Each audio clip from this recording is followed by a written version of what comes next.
Hello and welcome back to World Traveler Commentary. Today we're going to talk about the Zaporizhzhia nuclear power plant, what's going on there since the IAEA has established their presence. We're going to talk about how certain organizations such as Amnesty International are propagandizing this. And we'll talk about some possible resolutions to the problems that this particular nuclear power plant poses to the safety of the world generally, and also, maybe what we can do about it. So,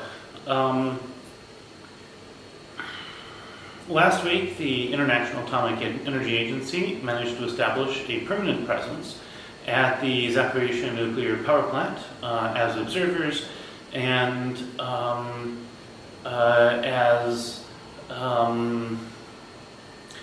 basically to try to help provide technical work in order to improve the safety of the plant.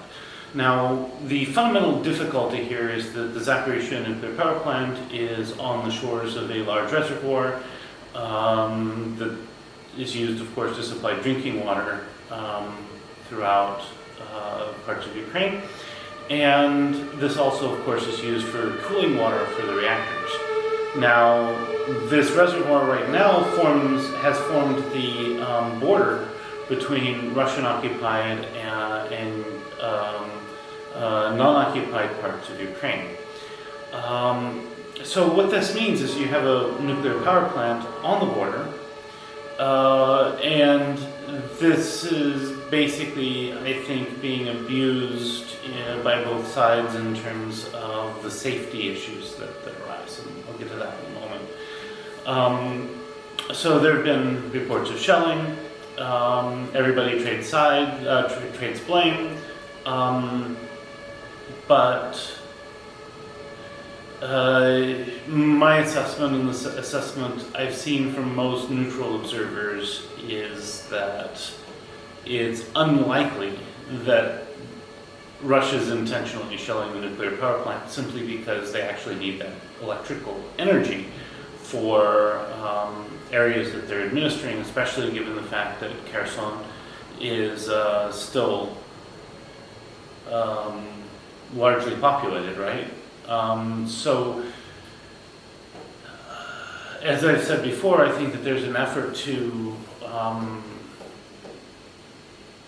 deny Russian-occupied parts of Ukraine electrical supplies, and I think that this is one thing that's going on here. But that's not really important for the larger strategic problems here. So one of the things the IAEA has basically argued for several times is that this nuclear power plant needs to be off limits for any sort of military activity at all. The problem is that it's, again, on the border, so it's basically on the front line. So unfortunately, nobody has an incentive to make this work.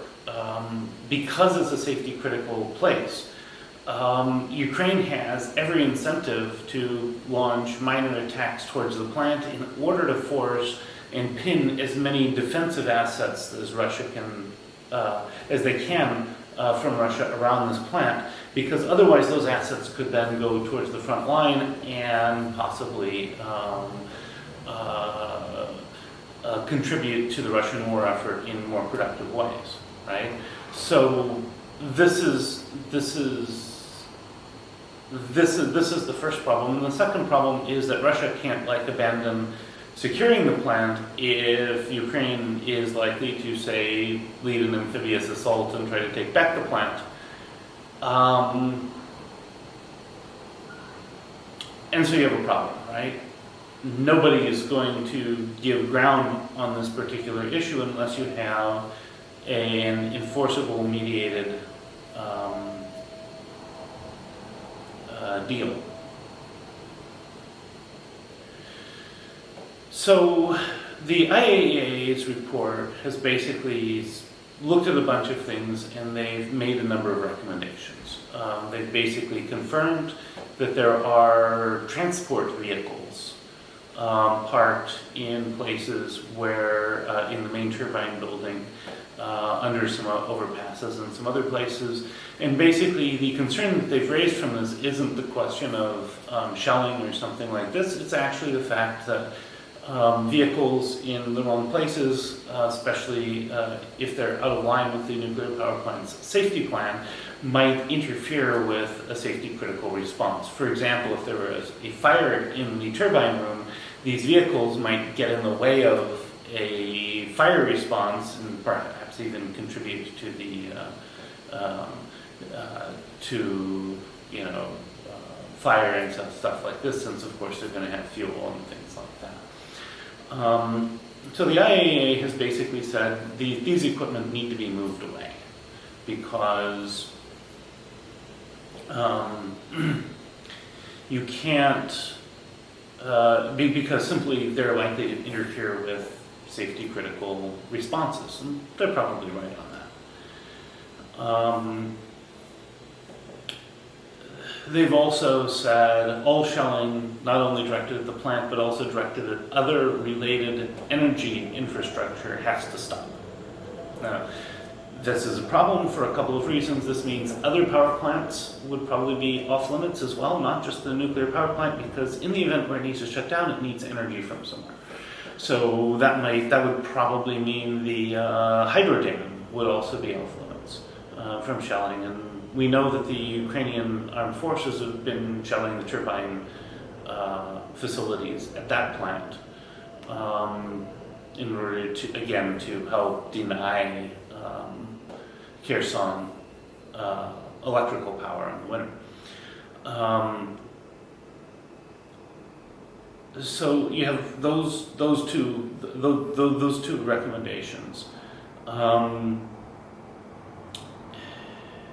Then you have a number of supply chain and like emergency response issues. For example, the fire station at the Zaporizhzhia nuclear power plant has been damaged, and therefore the fire department is moved several kilometers away. And there is, of course, the concern that in the event where there's a fire, that response times would suffer.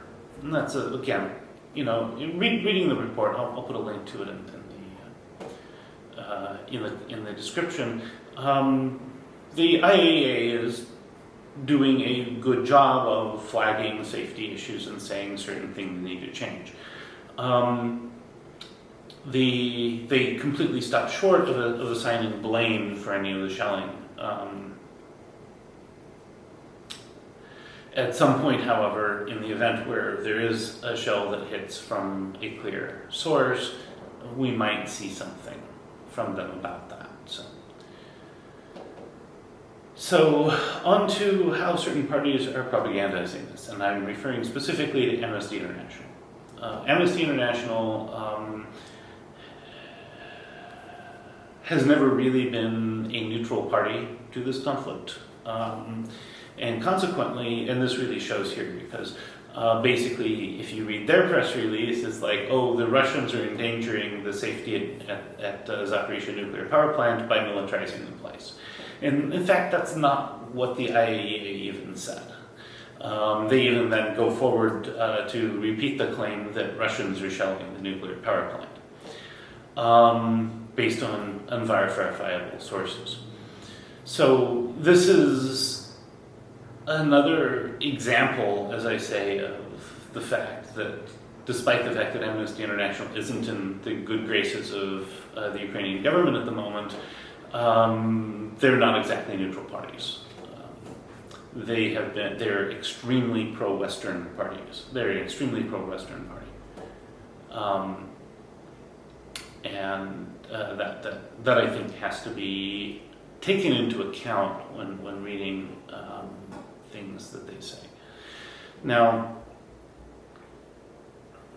what could be done? What could be done to resolve this? First of all, I think there would have to be a UN moderated deal, okay, that would take the Zaporizhzhia nuclear power plant decisively off the table for any kind of nuclear activity. It would establish a buffer zone around it, and this would then have to be secured by neutral third-party troops. Okay? Now, there are several problems with this. First of all, the primary likely parties that you could actually have securing this would either be India or China, probably both of which would welcome the international stage, or maybe some coalition from the African bloc, right? The African Union. But it would need to be under command of a neutral country. I think China would be the most likely choice there. And basically, what such of an approach would do is it would basically you'd have observers, you'd have troops securing the area. These would be from a neutral third party that's not involved in hostilities, and basically their job would be to say no troops get in, and technical access is only through whatever terms the agreement has, right? The problem with this is I don't see Ukraine agreeing to it. And the reason why I don't see Ukraine agreeing to it is that being a safety critical facility, again, on the front lines again, what this does is this allows them to force a disproportionate amount of defensive hardware to be deployed around the station, right? And if you have such a deal going through, it takes the nuclear power plant off the table for Ukraine for the moment. But it also means that all of this defensive hardware that Russia's deployed in the area can then be moved out. It frees up Russian resources. So such of a deal would certainly be good news for Europe, but it would be very bad news for Ukraine. They would effectively lose any immediate possible claim to the power plant for any period of time, and I think this is why you see the Ukrainian government perpetually saying the only resolution is the complete withdrawal of all Russian forces from all of Ukraine, because otherwise there isn't the possibility that you could possibly have a deal that would be neutral in terms of the direction of the war.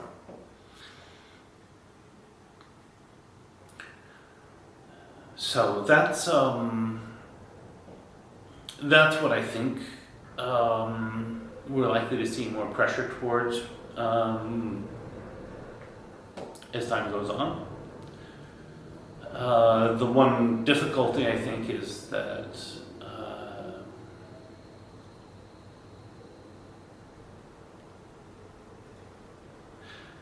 I think that there is